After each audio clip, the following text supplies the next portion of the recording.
Is now recording.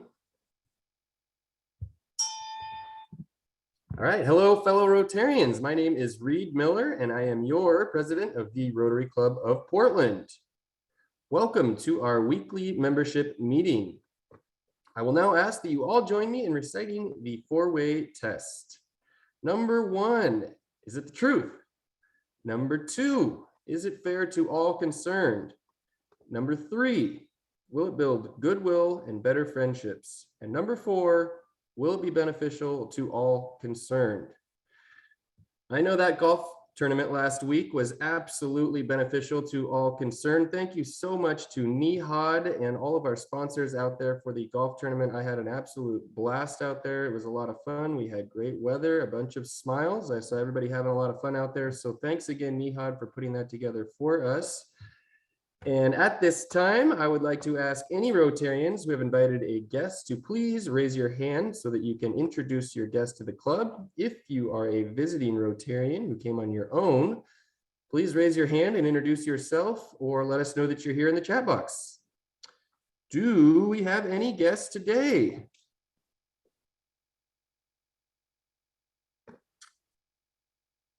Hearing none, seeing none so far. We can circle back to that at the end of our meeting if we have anybody trickle in here. And I was expecting one special guest who I am not seeing here today, so we'll skip over that. All right, moving right along. I want to thank all of our members for joining us here for another Zoom meeting. Thank you all for being here. All right. Everybody loves a good underdog story, right? So the first one that comes to mind for me is the movie Rudy. For any of you that have seen it, it's a great movie and an even better story based on real life events. Gotta love it. Then there's the 2021 Seattle Mariners. They are riding the longest playoff drought in the entire league, which means they have sucked for a very long time. They're in the midst of rebuilding, and this year was supposed to be for development and positioning for the future. Yet here they are, fresh off a win against the Boston Red Sox last night, only 2 games out of a wild card spot, with a few weeks left in a marathon of a season. They are potentially on track to be the next underdog story. All right, let's go Mariners. Okay, so underdog stories are not just for sports. They happen all around us. You may not have noticed, but we have become an underdog. The Rotary Club of Portland, and most Rotary clubs for that matter. Times are changing, and the business world is moving from downtown to the suburbs. Zoom meetings have become the new ballroom. There is a global pandemic that is doing everything it can to make life difficult. Yet here we are, as Rotarians, we are resilient. We have a purpose and we are motivated to make a difference. It may look like the deck is stacked against us for the moment, but worrying about optics won't get us anywhere. Like Rudy, we just need to block out the noise, put our head down, and continue to work hard. It's our members' dedication and perseverance that will lead our club into the future. And I think in 5 years, we're going to look back at this chapter as the catalyst that propelled our club into the future. This is our opportunity to step up, whether that be by suggesting a speaker for a program, showing up to events or meetings, contributing to a committee, or like Terry Goldman suggested last week, bringing one new member to our club. Just one. Thank you, Terry. I will continue to promote that. I think it is a wonderful goal, and I think each of us can handle bringing one new member. I think we should all reflect on that and make sure that we are doing our part. Thank you so much for that, Terry. As long as we each contribute a little to our club, we will continue to be the club that we signed up for. With that said, thank you to each of you that are with us today. I know there are a million other ways you could spend your time, and I appreciate you making Rotary your priority. All right, with a new month brings a new group of birthdays for us to celebrate. So at this time, I would like to wish a very happy birthday to all of our September birthdays. Thank you, Skylar, for posting our September birthdays. Happy birthday, Daniil. I know that you will be speaking today, so you get the call out, but please take note of all of our Rotarians that have birthdays in this month. And please wish a happy birthday to your fellow Rotarians when you have the opportunity. Thank you, Skylar. All right, I would like to now welcome Rotarian Chris Bartell, who will be presenting this week's reflection. Welcome, Chris. Thank you so much, Reed. Good afternoon, my fellow Rotarians. It is such an honor to be and pleasure to be here with you guys today. Well, the past 2 weeks have been quite a time of reflection, I think, for many of us as our kids or grandkids head off to school. I think time has been so strange. It has moved slow yet fast. The last year and a half has been a blip or maybe even a snap from a Marvel movie. We've all pivoted and Rotary has pivoted. And as Reed said, we are resilient. And we have shown grit. All in all, no matter our age, I hope we all remember to live by the manifesto made so famous by Robin Williams in the movie Dead Poets Society, Carpe Diem, to seize the day. The inspiration of that was from Robert Herrick's poem, which I share with you today as a reflection that no matter who you are or what your age, you still have a chance to seize the day. Here we go. Gather ye rosebuds while ye may, old time is still a-flying. And this same flower that smiles today, tomorrow will be dying. The glorious lamp of heaven, the sun, the higher he's a-getting, the sooner will his race be run, and nearer he's to setting. The age is best, which is the first, when youth and blood are warmer, but being spent the worse and worst, times still succeed the former. Then be not coy, but use your time, and while ye may, go merry, for having lost but once your prime, you may forever tarry. Thanks so much and have a great afternoon. All right, thank you so much, Chris. He always brings the energy. We love having you. Thank you for that reflection today, Chris. And we're going to circle back to the special welcome I mentioned earlier. We do have a special guest with us today. I want to give a special welcome to Rotarian Joe Crenshaw, District 5100's immediate past district governor. Thank you so much for being with us here today, Joe. We are honored to have you. Welcome, Joe Crenshaw. Excellent. And now it is time for our breakout room with a few of your fellow Rotarians. When you enter the breakout room, please introduce yourselves to the others in your group.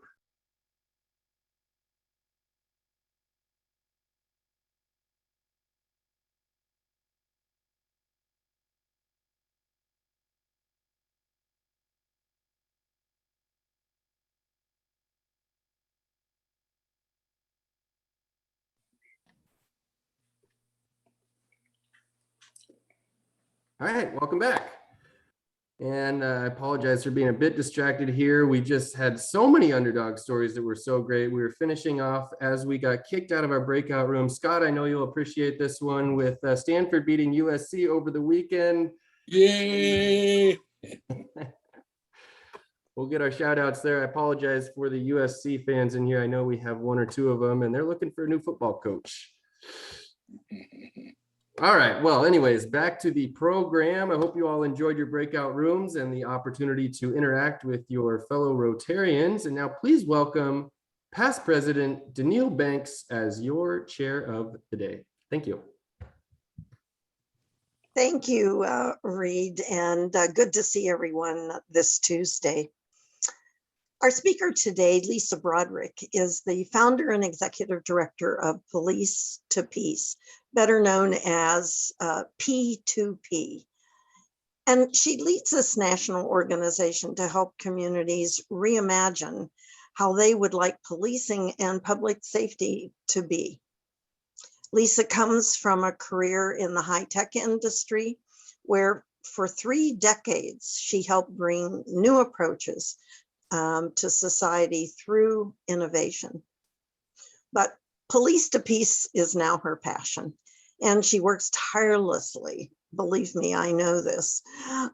She works tirelessly with police departments and communities around the country in efforts to introduce the reframing of a police officer as a peace officer. Lisa and her organization are working with our Peace Builders Committee to orchestrate a Portland Peace Initiative, which will be launched here in Portland officially on the International Day of Peace next Tuesday, September 21st. It's my pleasure to ask you to please welcome a partner Rotarian from the E-Club of Rotary World Peace, Lisa Broderick.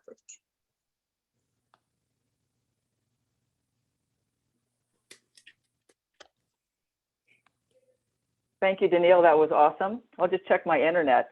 Read, everyone. Are you able to see and hear me? I got a little, okay, awesome. Thank you, everyone, for having me. You have a terrific club. As I go around these clubs, I actually noticed there are practices. I'm an incoming president for next year. You have a few things that I think we'd really like to implement in the E-Club of World Peace as best practices.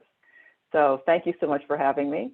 I do these presentations from time to time. I've known Danielle for some time, and also many of the other members in this club. We've interacted as Police to Peace has done work in and around the Portland area. Today, I'll be talking about the Portland Peace Initiative and reimagining public safety. I'll share a screen right now, which is a bit of it'll share with you what our core work is. Our core work is reimagining policing, as Danielle said, as peace officers. So doing this right now, as we reimagine public safety, we see a badge here that says peace officer rather than police officer. And so what we do at Police to Peace is we intend to change the narrative, both with the officers themselves and the community, to humanize policing, to create engagement, and to help communities be part of the police, the public safety that is delivered to them, and the police are of as the community.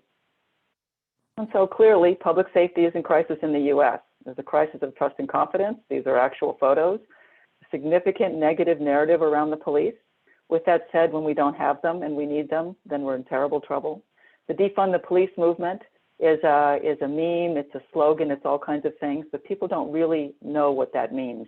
Very few people I've met actually want to take all of the money away from the police. What they want is different police and better policing.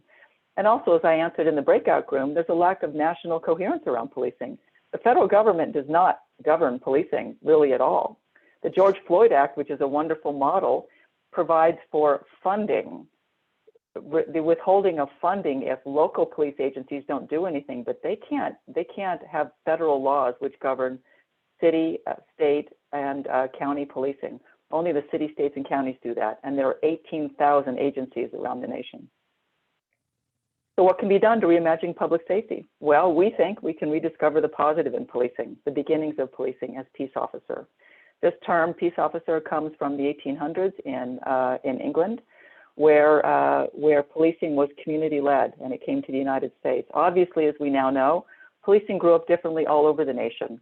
In the South, they were slave patrols. In the North, above the Mason-Dixon line, and they were keeping the peace, but not as peace officers. They were police officers.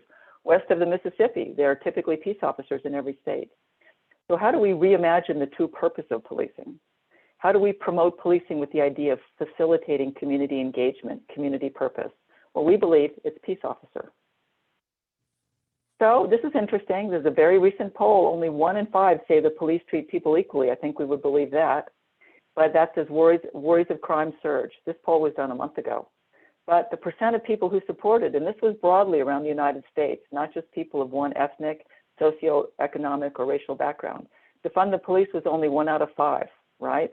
LE means law enforcement. Use some of the law enforcement budget to fund community policing. That's what we do. Increase police budgets and deploy more cops to the street. We're over 70% of Americans. And mandating OIS, and OIS is an officer-involved shooting, be investigated by separate independent authority, 81%. The police should not be investigating themselves. That is part of the problem, and hopefully that will be changing. Why reimagine public safety now? Optics. As I heard the head of Oregon Public Safety, Director Granderson, say just a few days ago, you know, without body cams, without the videos, we wouldn't see what was going on. There are not more killings of citizens. There are not more killings of people in the Black community. They are on video is what is different. So now we're seeing it and bringing a light. There's a famous saying, you know, what you shine a light on becomes illuminated, and we can actually change that. It's the optics of what's happening. That's why we need to change. The narrative is us against them, right? The police are warriors.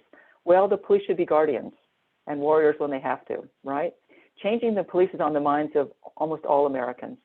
And where there's an opportunity for change, then there's an opportunity for true growth.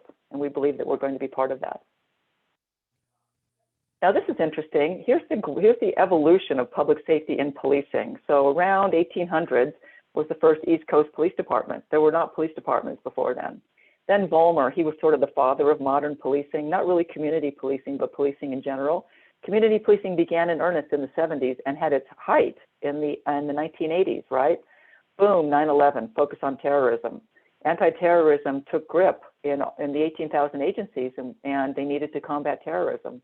Then the Obama administration launched 21st Century Policing, which was community policing, an outstanding program, which we and so many agencies have adopted. But in the last 4 years, that was set back. It was set back by lack of funding and lack of interest in community policing. So what's the future of policing? We believe it's peace officer, and we're introducing peace officer nationally, both in Portland and in communities around the nation. So what are the benefits for the community and its police department? By the way, this is an Ashland, Oregon police vehicle. We're on vehicles around the country, but Ashland, Oregon was one of our first. Chief Ty O'Meara put it on every vehicle and has noticed the change, although they were an agency which was peace-minded to begin with. Well, there's internal implications for policing, right? Peace officer is fundamental to who the police are as cops, right? And the reason is it's literally the oath they take in most states. But once they take it, then they become warriors, or they may, and they may lose the attitude of peace officer. Well, we're reintroducing that. And also, it's very hard to change policing. As I mentioned, it's like an aircraft carrier. It's a huge monolithic, in some sense, organization where policing is similar in some ways around the nation and dissimilar. Well, this is a nudge, right? Then it's more of a nudge than a radical reworking. By the way, Danielle, can you still hear me? Okay, good. And then enforcing the laws and making arrests are just part of being a peace officer, right? With the things that we have in society with violence, we need to be able to do that. How do we do that as peace officer? With the attitude. It was said by a police officer recently to me, you're branding an attitude. And I thought, well, yeah, we are. So when you're approaching a situation, when you need to take someone into custody, how do you do that as a peace officer? How do you engage your community as a peace officer? What does it mean to be a peace officer agency? Well, here's a little bit. And so we conducted research around the nation, right? So multiple pilots conducted in communities around the nation. Survey questions were asked and administered, right? And the response was overwhelmingly positive. People wanted peace officer in their communities. They felt it made them safer and more engaging, and the officers themselves. We have positive observations from police leaders around the nation. And there's an intuitive appeal, right? Without a significant rollout of the concept. And here's the thing, we could be in 100 agencies around the nation. Again, there are 18,000. It's a big, broad industry. And so many communities. But it's an intuitive appeal that intuitively changes people when they hear the word to suggest that it's a good idea. So here are some responses of police chiefs, right? It's important for the officers to be visible in the community. From Chief Chris Catron down in Los Angeles, peace officer provides an important and visible reminder of who we are as police officers. So public perception changed, confidence changed. Now, if the citizens don't have confidence in their police, they won't call them, and you don't have public safety. You need that. So the simple introduction of peace officer increases confidence for communities around the nation, right? And it's more important now than ever to focus on being guardians in policing. And public trust increase. So if there's no confidence, you have no public safety. And if there's no public trust, you have no public safety. They're inextricably intertwined, right? And so how do we increase that? This peace officer initiative is increasing that around the nation. So we do have a story, a bit of a, it's not an underdog story because they weren't underdogs, but this is the largest agency in the South. It's Richland County, South Carolina. And sight unseen, I got a call from the sheriff when we had first started up. Sheriff Leon Lott, he said, I want peace officer on every vehicle. That was 1,000 vehicles. That was 3 years ago. And then last year, before George Floyd, as you can see, we put peace officer on every uniform. It's extremely striking to see that. It's not only on every 1,000 deputy uniforms, it's on the sheriff's uniform. Well, this is an agency that was community minded to begin with, but it took it to a whole new level. And we know that because we survey the community. But most importantly, out of that, that agency was named National Sheriff of the Year for Peace Officer. For introducing this innovation into their agency, this sheriff was named the National Sheriff of the Year. What does that mean? That means that policing is changing. That means the National Sheriff's Association, at least, sees peace officer as its brand. It sees it as its image going forward. And that's wonderful for communities. Now we need to get the 15,000 police departments to do something similar. And they are, but there's so many of them. So how do we reimagine our community to embrace peace officer, right? So we're actually doing this, and Danielle knows about this. We're working with another sort of sister community all across the nation in North Carolina. First thing you do, we begin with decals and patches, right? Then we change the culture. We introduce the culture with training and with model policies, such as based on the Obama 21st Century Policing. And then you grow the agency into alignment, right? If you do not have organizational alignment around a set of values, all of you as business owners, you know, then you don't have an organization. It has to be aligned. And then I was with people in the breakout room, someone who said his son had joined an agency and he wasn't in alignment with the agency. Well, you want to attract people who are peace officers in their hearts by being that, by displaying that, by putting it on vehicles and your uniforms so that you attract those people. Okay, so bringing this to your community, you can contact us for information, you know, and then contact your local city. And obviously, you're all in Portland, but I give this presentation around the nation, right? And this is interesting. And so these are our current programs. You know, we're a very nimble organization. We use contractors. We have a core team of about 14 and then about 15 others who work us on a contract basis. We're doing peace initiatives, and these consist of micro-community listening sessions. This is what we're doing in Portland, and our work with Danielle and IPAC and Rotary. We're also doing protest response. Imagine a protest response that was community-led. So you didn't have what we had in Portland last summer, right? You had community-led protest response where we literally put down our plows, our swords for plowshares. We're doing anti-terrorism as well, and that is the threats to communities for people who have a mind to harm comes from the community itself. How do we work in a community-led way with the police in order to help with that? We have peace officer de-escalation that we offer. And as I mentioned before, when you must lay hands on someone, how do you do that as a peace officer? And then peace officer body cam systems. This seems like a new one, but it's actually not. Most agencies have body cams and they don't look at the footage. So they only know what happened when there was an incident. Someone accused them of something or there was an awful shooting. What if you looked at it at the time? You had a way to see that your officers were behaving as peace officers and when they didn't train them for that, right? We also do mediation. We also do meditation.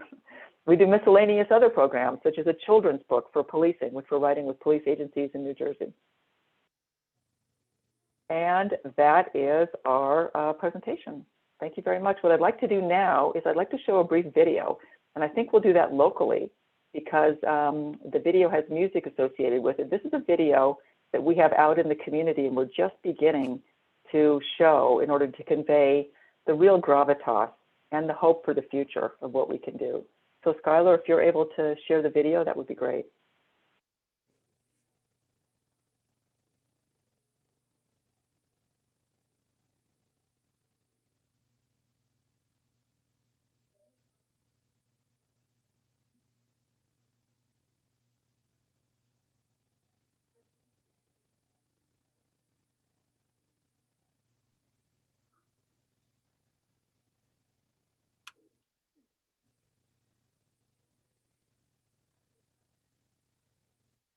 Hey, Skylar, we don't have the volume. We don't have any sound, yeah. Too bad, the song is great. Are you on mute?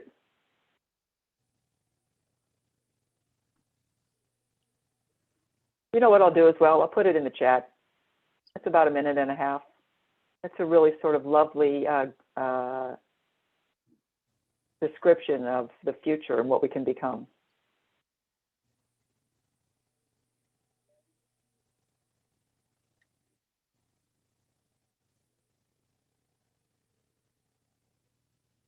Perhaps since it's only 1.5 minutes, and given where we are time-wise, Skylar, do you think you could attempt playing it again?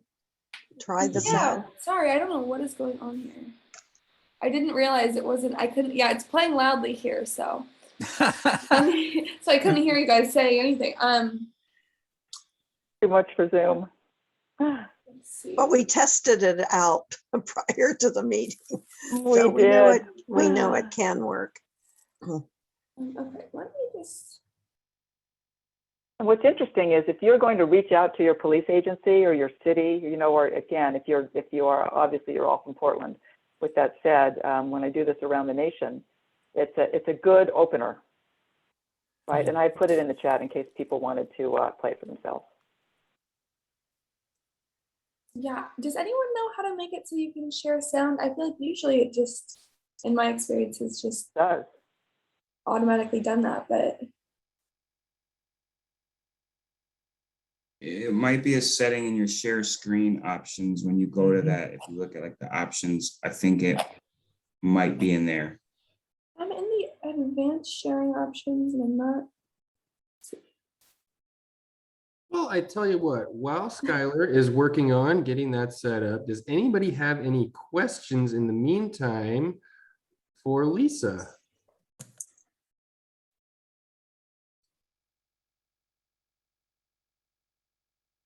And okay, while you guys are working on putting together some questions for Lisa, let's circle back to our guests. I think we did have a couple of guests show up during our presentation here.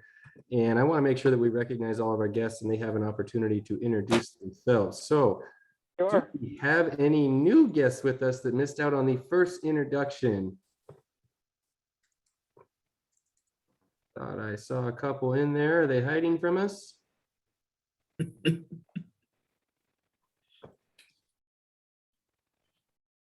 Linda Kelsey is here. Hi, everyone. I'm not considering myself a new guest anymore, so sorry about that.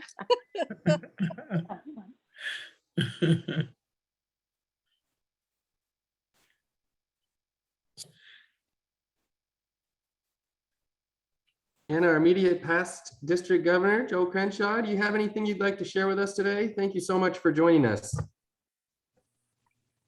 Oh, you're on mute.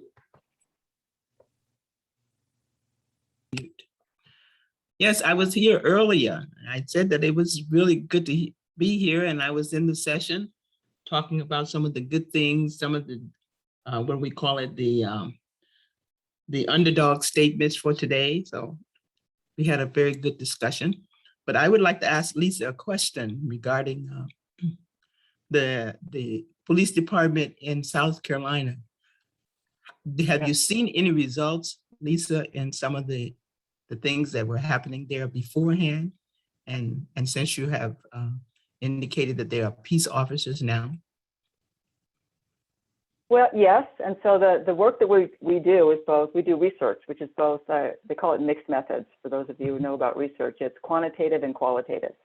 And so the quantitative is we do surveys and we collect information. The qualitative is what happened and what people think happened.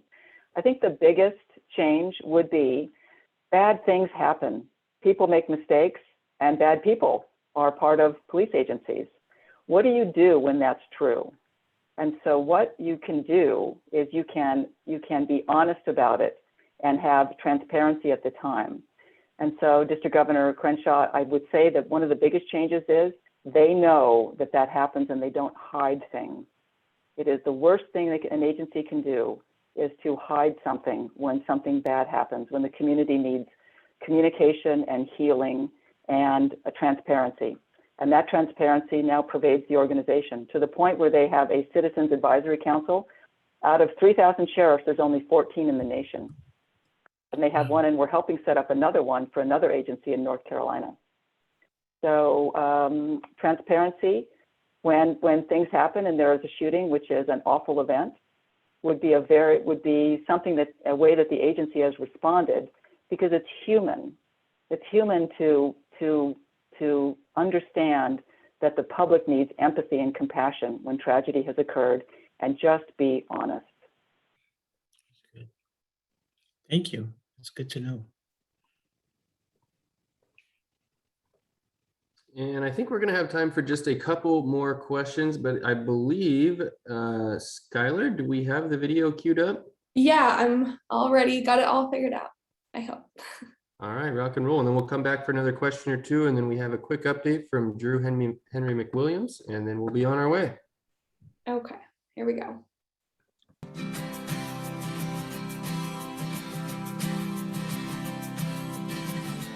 To be humble, to be kind, it is a giving of the peace in your mind. To a stranger, to a friend, to give in such a way that has no end. We are love, we are one, we are how we treat each other when the day is done. We are peace, we are war, we are how we treat each other and nothing more. And tell me what it is that you see, a world that's full of endless possibility. And heroes don't look like they used to, they look like you do. We are love, we are one, we are how we treat each other when the day is done. We are peace, we are war, we are how we treat each other, nothing more. We are how we treat each other, nothing more. We are how we treat each other.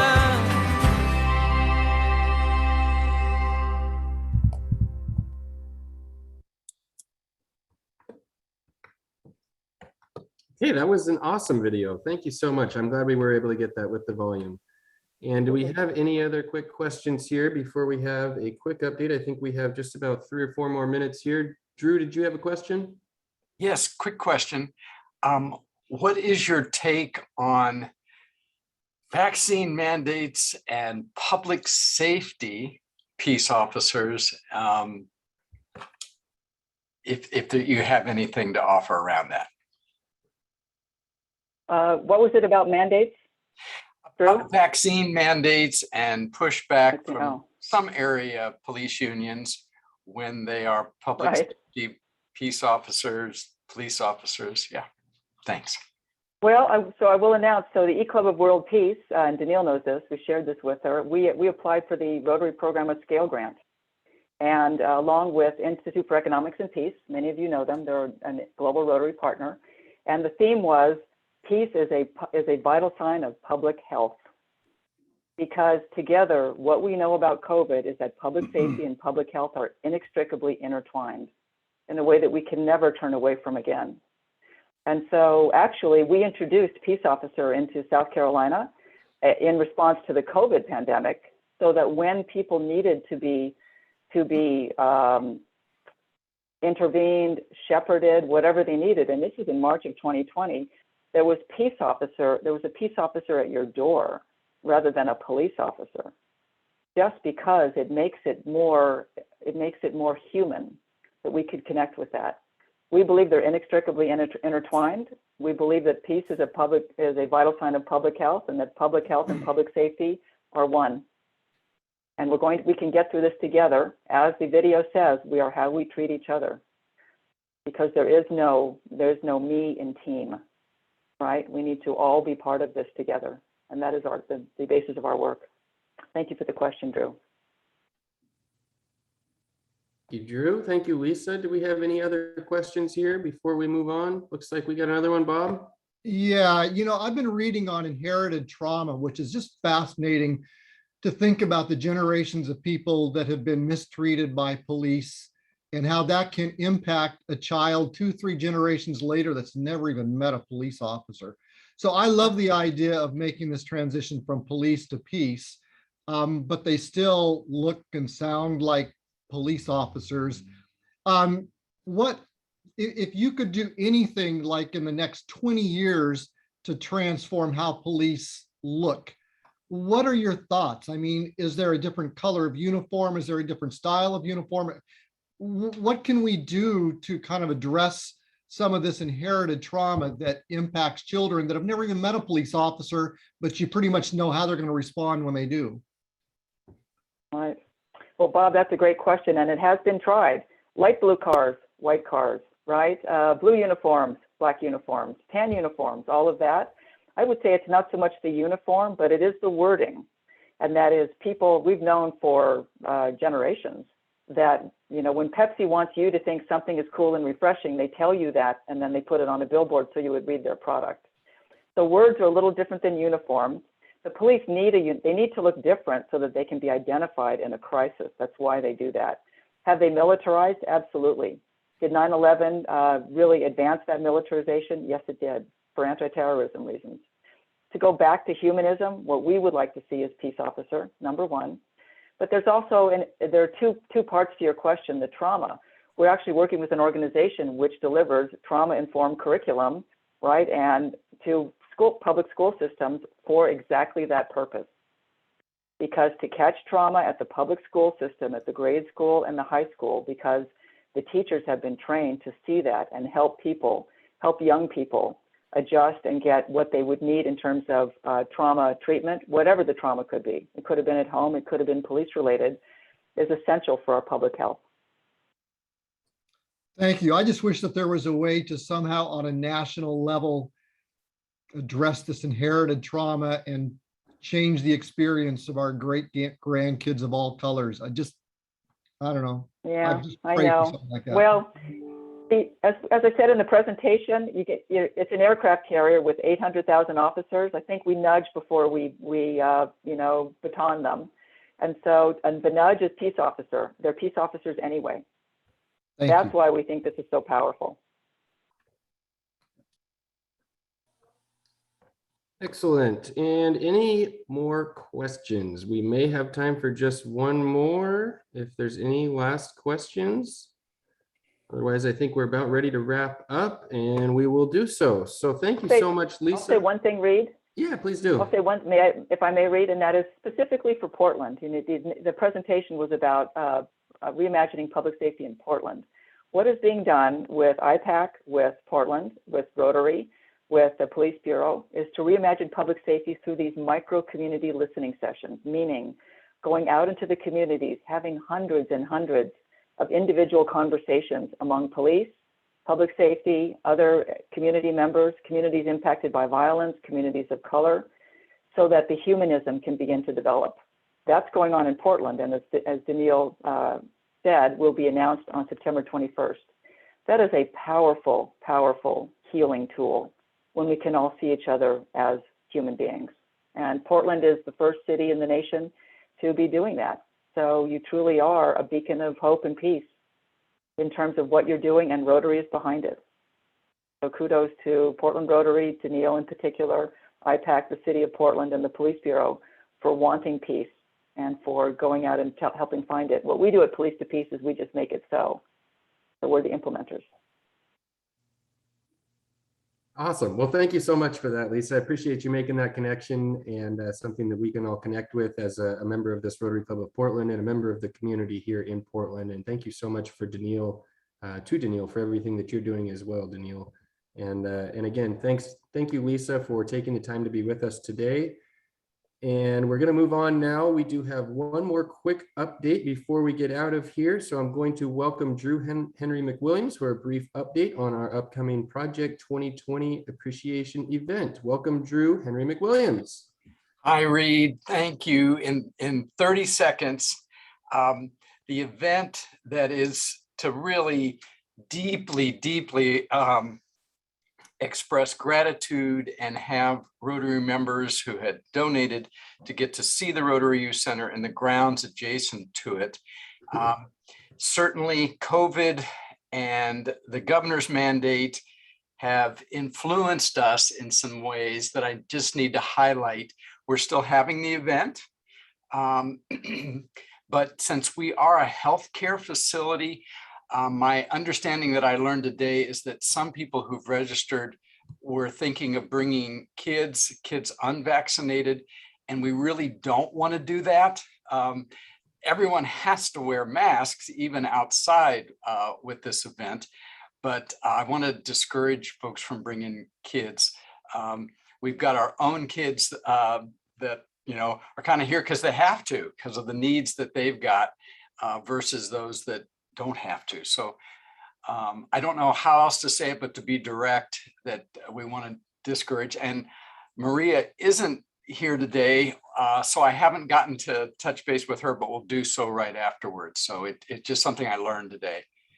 So we want people to come, we want people to be safe, and we want to protect kids, y'all's and ours, from shared space or space that will be, you know, is their normal space that they'll be using that same day right up to the event, and some will use right after the event. So that's my word. Thank you so much. All right, thank you so much, Drew. Very much so looking forward to that event, and that is on the 23rd of this month. Is that correct, Drew? All righty, looking forward to it. Thank you, Drew.